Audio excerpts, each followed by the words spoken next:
오랜 진통 끝에 아기가 태어났고 이제 3일 만에 저희가 퇴원을 했는데요. 문제는 병원비였습니다. 가난한 전도사 시절에 아기가 태어난 것은 하늘을 나를 만큼 기뻤지만 현실적인 문제는 당장 병원비를 내야 된다는 이 문제가 해결되지 않았어요. 그래서 그때 어떻게 했느냐? 여러분 어떻게 했을 것 같습니까? 기도했을까요? 아닙니다. 지갑에서 크레딧 카드를 딱 꺼냈습니다. 그 당시에 전도사에게는 크레딧 카드 발급을 안 해줬어요. 다행히 아내가 일하는 직장을 통해서 크레딧 카드를 발급을 받았고 저희는 그 카드를 쓰지 않고 때가 되면 쓰리라 하고 아껴두고 있었는데 결국 병원비를 크레딧 카드로 결제하고 나왔습니다. 아이가 태어나면서 저희 집에 빚이 생긴 거예요. 순간 아내와 아이에게 참 미안한 마음이 들었습니다. 남편으로서, 아버지로서 태어나는 귀한 생명에게 제일 좋은 거 주고 싶었는데 빚부터 안겨준 것 같은 그런 느낌을 떨칠 수가 없었거든요. 세상의 모든 부모들은 자녀가 태어날 때마다 가장 좋은 거 주고 싶어 하는 거, 이게 공통된 마음 아닌가요? 그렇다면 마리아와 요셉 역시 그 아기가 태어날 때 변변히 출산할 만한 방을 준비하지 못하여 마구간에서 출산을 하고 그 아기가 태어났을 때 요람이 아닌 구유의 강보에 싸서 뉘었다라고 하는 것은 이 요셉과 마리아에게 어떤 의미였을까요? 제가 저희 가정의 일을 말씀을 드린 것은 오늘 이 요셉과 마리아 부부가 아기를 구유에 뉘었을 때 그들의 마음이 어떠했을지를 한번 생각해 보자라고 하는 부분에서 말씀을 드렸습니다. 메시아가 베들레헴에 탄생한다는 것은 구약 성경 미가서 5장 2절에 예언되어 있습니다. 그 말씀이 이겁니다. 여러분 함께 읽어보실까요?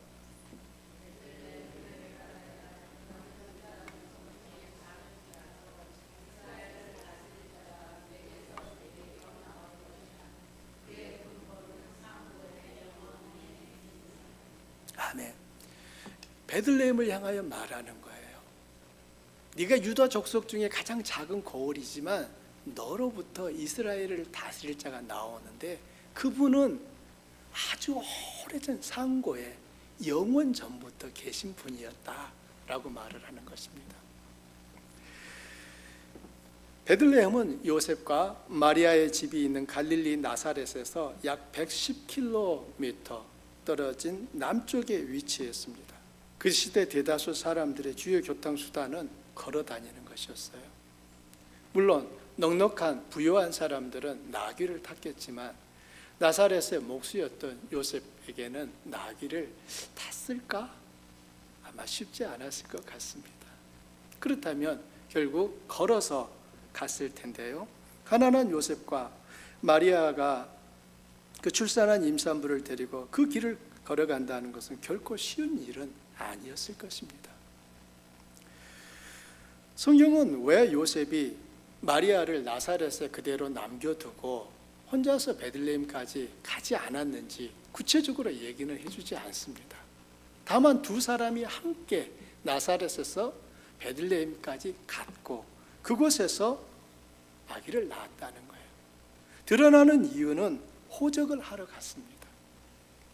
위치상으로 보면 나사렛은 팔레스타인 땅의 북쪽에 위치해 있고요. 베들레헴은 남쪽에 위치해 있습니다.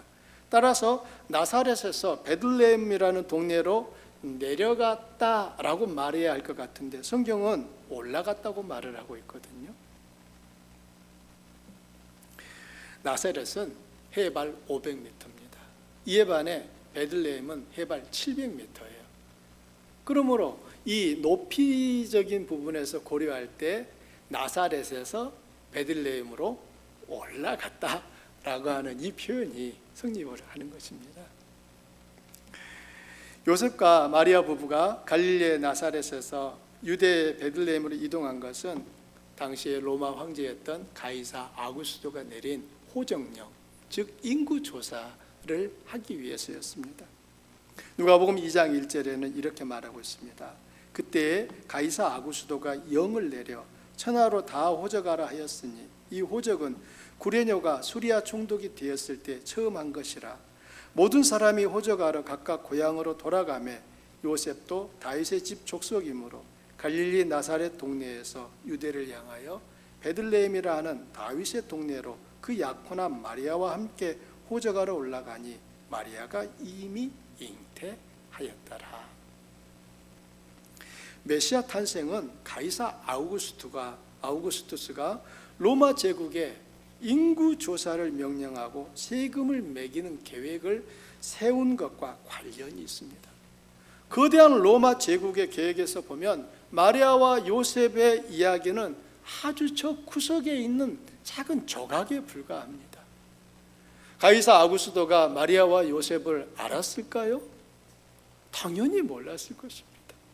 그냥 아구스토는 그가 로마라고 하는 그 제국을 통치하는 데 있어서 어떻게 하면 효율적으로 나라의 경제를 부강시킬 것인가 라고 하는 그 측면에서 세금을 걷기 위한 그런 목적 속에 인구조사를 명령을 내린 것입니다.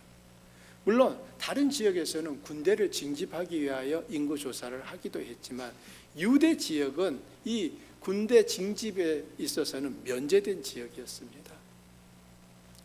그러므로 마리아와 요셉이 호정령을 따라서 베들레헴으로 이동한 것은 보다 효과적인 세금을 거두기 위한 그 일환으로서 진행된 일이었다는 것을 알 수 있습니다.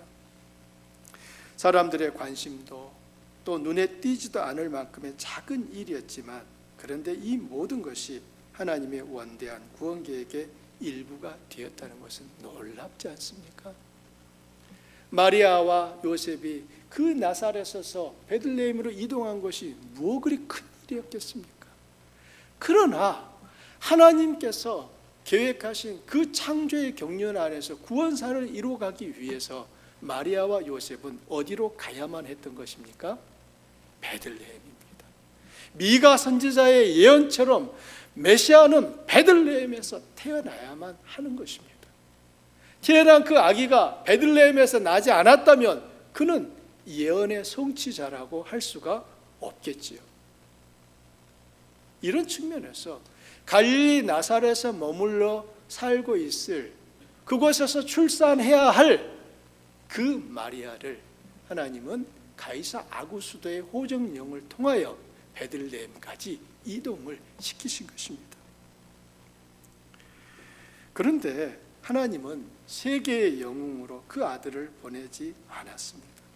만일 하나님이 그 아들을 세상에 보내실 때 로마 황제의 아들로 보내셨다면 어땠을까요? 만일 하나님께서 그 아들을 보내실 때 당대에 가장 지혜롭다고 하는 사람의 아들로 보내셨다면 어떤 일이 일어났을까요? 하나님은 그의 아들을 좋은 지방과 좋은 배경의 사람들이 아니라 갈릴리 목수 부부에게 차가운 겨울날 변변히 방 한 칸 준비하지 못한 요셉과 마리아를 통해 보내셨습니다. 그리고 하나님의 아들의 탄생 소식도 사회의 전시를 받으며 중심부가 아닌 변방의 삶을 살고 있는 들판의 목자들에게 가장 먼저 들려주셨습니다. 만일 하나님의 아들이 이 땅에 오실 때 마리아와 요셉을 통하여 오지 아니하고 가이사 아구스도의 아들로 태어났다면 아마 예수님은 출생부터 수많은 사람들과는 소위 다른 종자가 되었을 것입니다. 그런데 하나님께서는 그 예수님을 이 땅 가운데 보내실 때 가장 낮은 자의 위치에 태어나게 하심으로 이 땅에 있는 모든 사람들을 이해하고 배려하고 감당할 수 있는 바로 모든 이의 친구로서 그 아들을 보내셨다라고 하는 것입니다. 이런 하나님의 일하심은 세상이 생각하고 기대하는 모든 견고한 진을 뚫어버리는 작업이었습니다. 아니, 하나님의 아들이 이래도 되는 거야? 아니, 하나님의 아들이 태어났는데 누울 곳이 없어서 구유에 누워있고 머물 방 한 칸이 없었다는 게 이게 말이 되는 거야?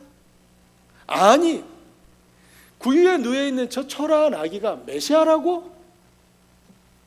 아니, 어떻게 메시아가 가난한 목수 가정에서 태어날 수 있단 말이야? 이런 등등의 수많은 우리의 질문과 의문을 하나님은 한순간에 허물어 버리셨습니다. 성경의 이야기는 신화가 아니라 역사라는 것을 기억하시기 바랍니다. 2장의 시작을 알리는 말은 그때에 아구수도가 영을 내려 천하로 다 호적하라 하였으니입니다. 1장을 시작하는 말은 유다왕 헤롯 때라고 성경 이야기가 시작이 됩니다. 이런 것은 우리들이 흔히 어릴 때 많이 들었던 이야기, 어떻게 시작합니까? 옛날 옛적에, 이렇게 시작하는 신화와 다르다는 거예요. 그때라고 하는 그 시점을 명확하게 언급하고 있는 것은 메시아의 이 탄생이 신화 속의 이야기가 아니라 역사 속에 일어난 분명한 사건이었다라고 하는 것을 말씀하고 있는 것입니다. 하나님이 역사의 시간 안에서 일하신 것을 보여주는 것이죠. 로마의 황제는 보다 효율적으로 제국을 관리하기 위해 호정령을 내렸습니다. 그러나 하나님은 그의 그 계획을, 하나님의 뜻을 이루어 가시는 구체적인 수단으로 활용하셨다고 하는 것입니다.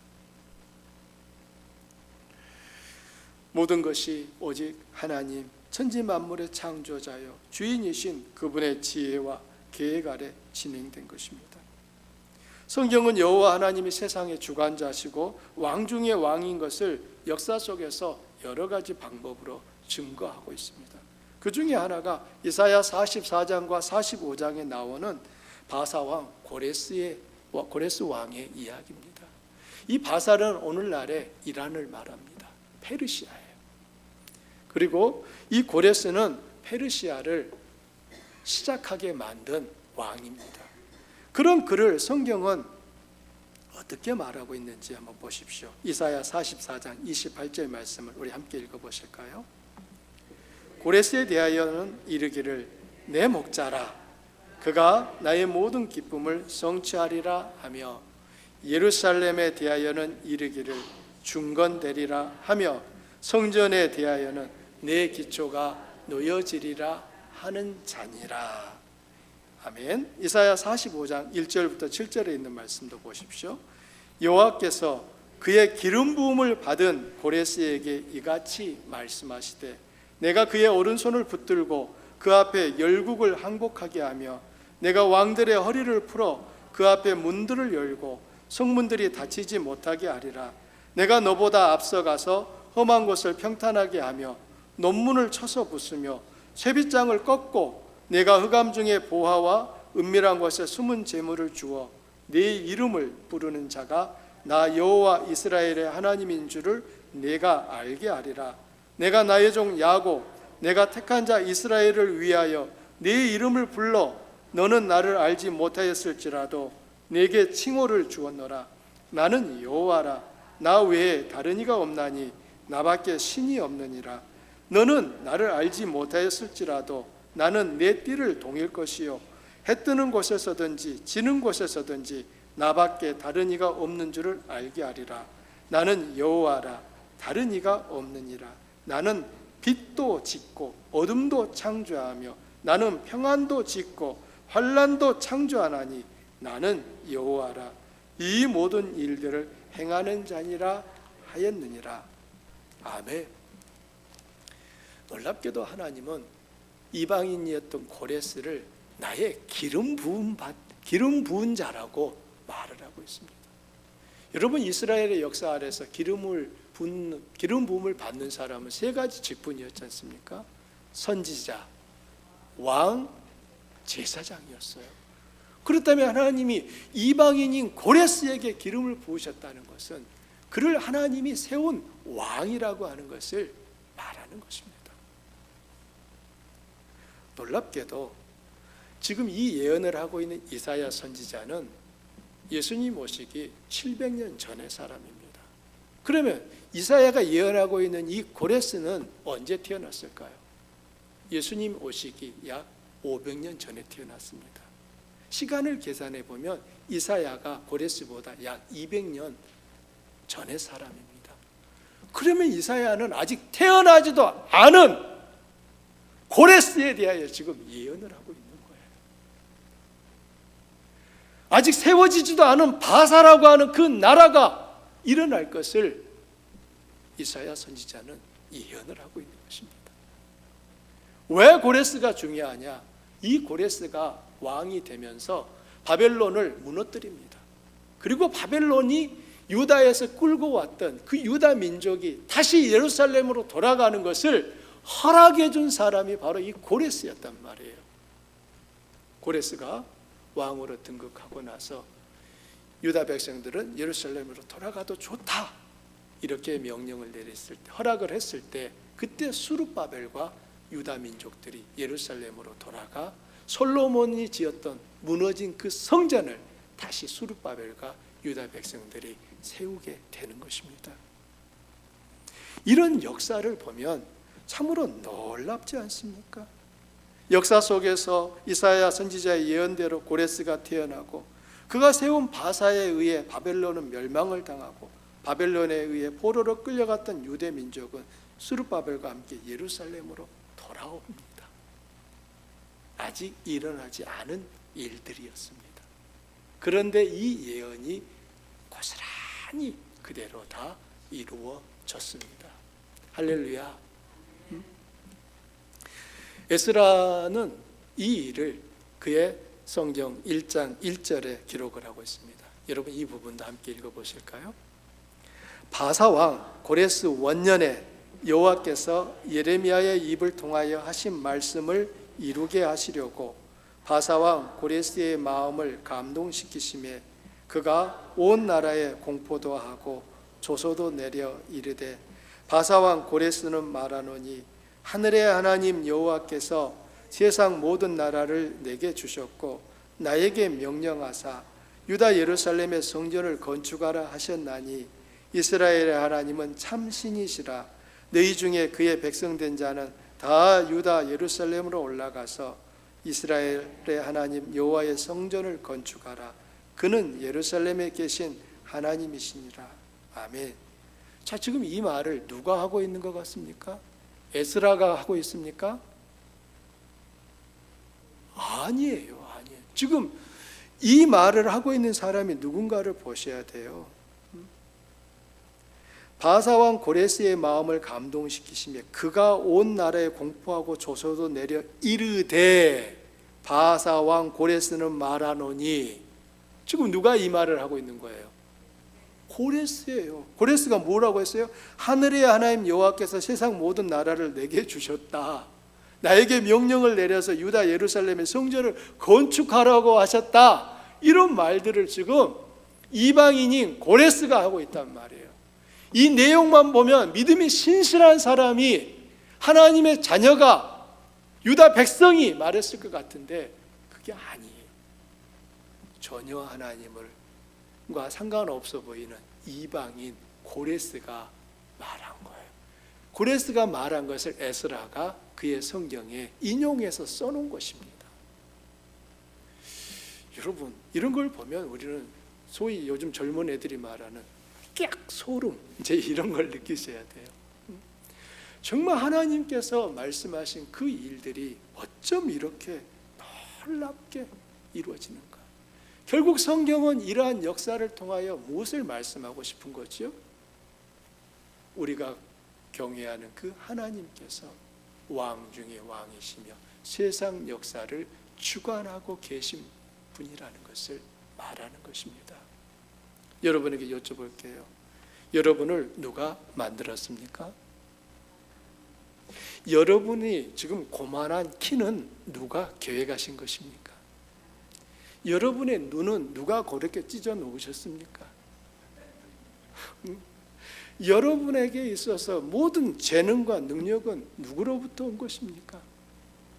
알기는 잘하시죠?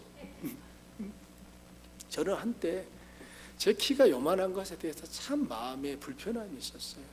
왜 나는 좀 더 안 커? 나도 한 183cm. 뭐 영화 배우 원빈이나 현빈처럼 좀 쑥 크면은 참 좋을 것 같은데 이게 겨우 170에서 간들간들 조금 올라갔다가 그나마 그것도 요즘은 좀 줄어가지고 점점 아래로 내려가고 있는 것을 볼 때 참 한때 왜 내 키는 요만하지? 불만이 많았습니다.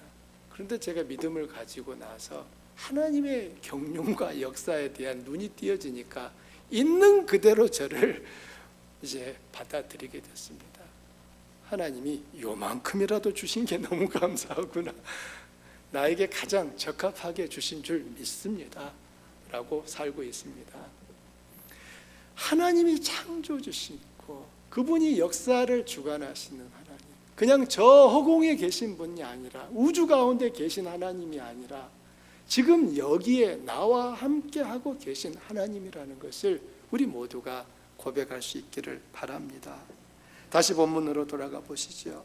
누가복음 2장 6절과 7절은 이렇게 말합니다.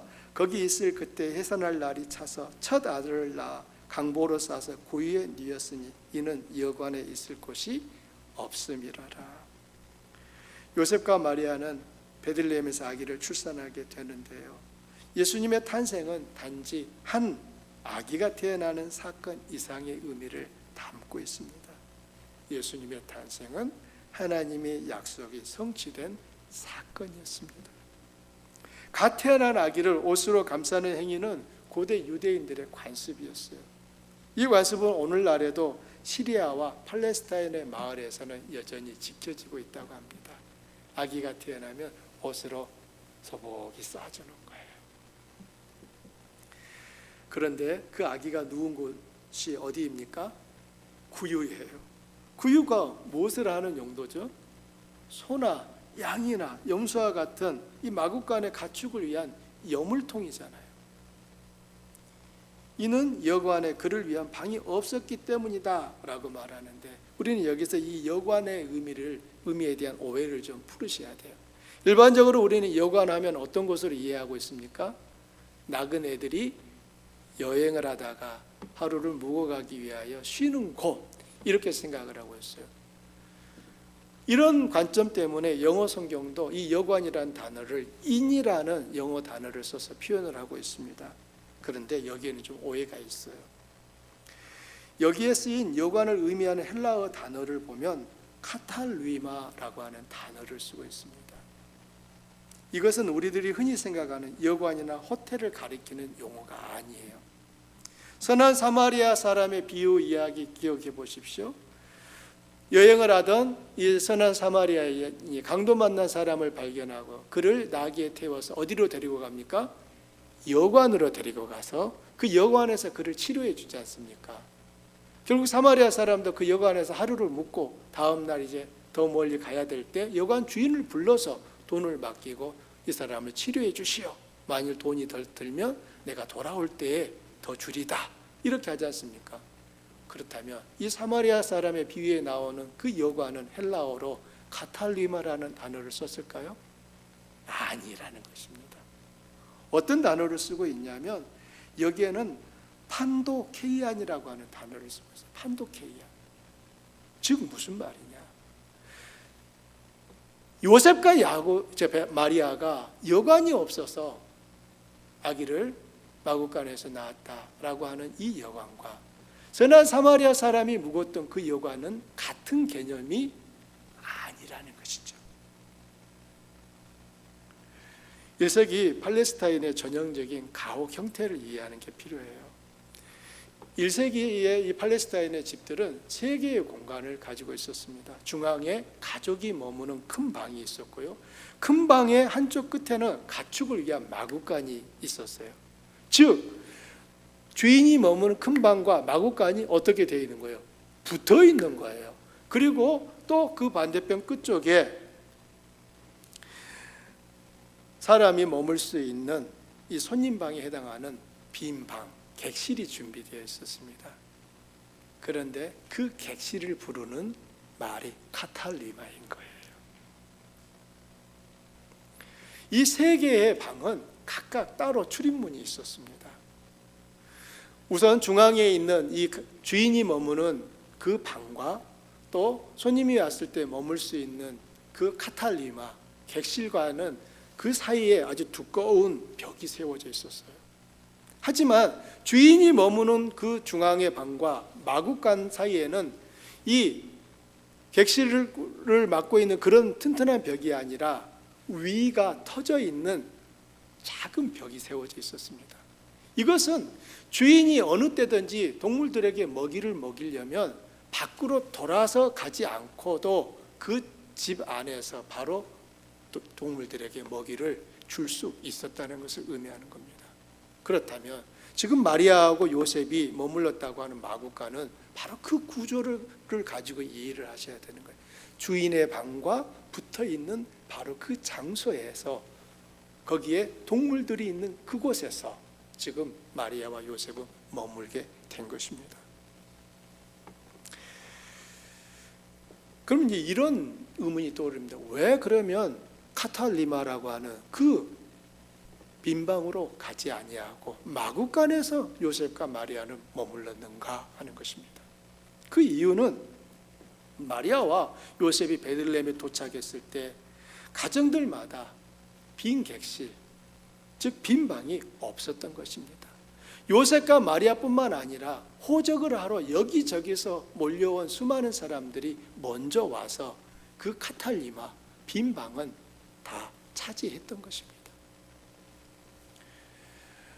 우리가 고대 이 중근동의 나그네 접대, 환대에 대한 문화를 이해하는 것이 필요하는데요. 여러분, 아브라함도 지나가는 나그네를 접대했는데 나중에 알고 보니까 그 나그네가 누구였습니까? 하나님과 천사들이었지 않습니까? 이런 것처럼 나그네가 자기 집에 왔을 때 이들은 자기 집 문을 열어서 환대를 했던 거예요. 그러므로 이 마리아와 요셉이 들어갔던 그 마구간도 주인의 환대의 한 부분으로서 이해해야 되는 것입니다. 먼저 그들보다 먼저 온 사람들이 있었기 때문에 빈 방은 내어줘 버렸던 거예요. 그리고 그 주인뿐만 아니라 베들레헴에 있는 수많은 다른 집들도 마찬가지로 외부에서 왔던 나그네들에게 그들의 카탈리마, 객실, 빈 방을 이미 다 빌려줬던 거예요. 돈을 받고 빌려줬을까요? 그렇지 않습니다. 그냥 빌려줬어요. 그냥 머물게 했어요. 이게 그들의 관습이었어요. 나그네가 오면 내 집 문을 열어서 그들을 최대한 마음 다해 섬기는 것입니다. 그러면 나그네들은 그 집을 위해 여호와에게 복을 빌어주는 거예요. 그러나 그럼에도 불구하고 여전히 이 마리아와 요셉이 아기를 마구간에서 낳았다라고 하는 것은 마음에 좀 아픔이 있습니다. 어린 시절에 도시에 나와 본 적이 있었습니다. 저는 섬에서 살았었는데요. 도시에 나와 봤더니 눈에 띄는 문구가 있었어요. 빈방 있음, 빈방 없음. 그 문구가 집의 문에 이렇게 다 붙어 있어요. 그 당시에 종이가 또 지금처럼 하얀 종이도 아니니까 아마 이 시멘트 포를 잘랐는지 밀가루 부대를 잘랐는지 아무 누런 종이에다가 빈방 없음, 있음, 그것도 철자가 맞게 써진 것이 아니라 이상하게 의미만 통하게끔 빈방, 있음, 없음 이런 게 글자에 붙어 있었던 기억이 납니다. 여러분, 빈방이 없다는 것이 무슨 의미입니까? 비어있는 방이 없다는 거잖아요. 방은 있는데 이미 다른 누군가에 의해서 다른 무엇이 이미 그 공간을 차지하고 있다는 의미가 빈방, 없음이잖아요. 하나님의 아들이 세상에 오셨지만 그분을 맞이할 방이 없었습니다. 하나님의 아들이 세상에 오셨는데 빈 방이 없는 거예요. 이 세상은 하나님의 아들이 오시는 처음 그때부터 오늘 우리가 살고 있는 이 2023년 지금까지도 여전히 방이 없다고 말을 하고 있습니다. 빈 방 없음 하고 자기 집 문 입구에 딱 붙여놓는 거예요. 안타까운 것은 예수님을 주인으로 모시고 살고 있는 우리의 삶에도 자주 빈 방 없음의 문구가 붙어 있다는 사실입니다. 한번 여러분 이렇게 고개를 숙이셔서 거기 빈 방 있음이라고 쓰였는지 없음이라고 쓰였는지 한번 좀 확인해 보십시오.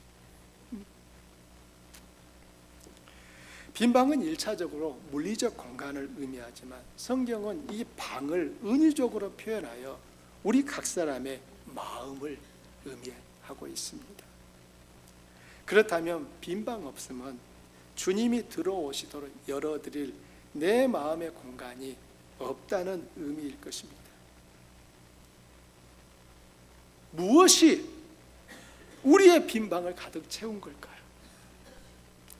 여러분은 비어있던 그 방을 무엇으로 채우신 것입니까? 그리고 문 입구에 빈 방 없음 이렇게 써 붙여 놓으신 것입니까? 다시 여러분에게 여쭙고 싶습니다. 여러분에게는 주님을 맞이할 빈 방이 있습니까? 아니면 여전히 빈 방 없음의 표시가 선명하게 붙어 있습니까?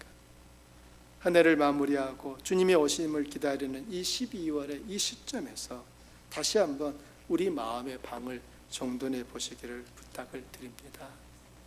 내 마음의 방을 차지하고 있는 것이 무엇인가요? 우리 모두 주님께 주님, 여기 빈 방이 있습니다. 어서 들어오십시오. 라고 말할 수 있는 회복과 결단의 은혜가 함께 하시기를 축원합니다. 우리 말씀을 생각하면서 함께 기도하실까요?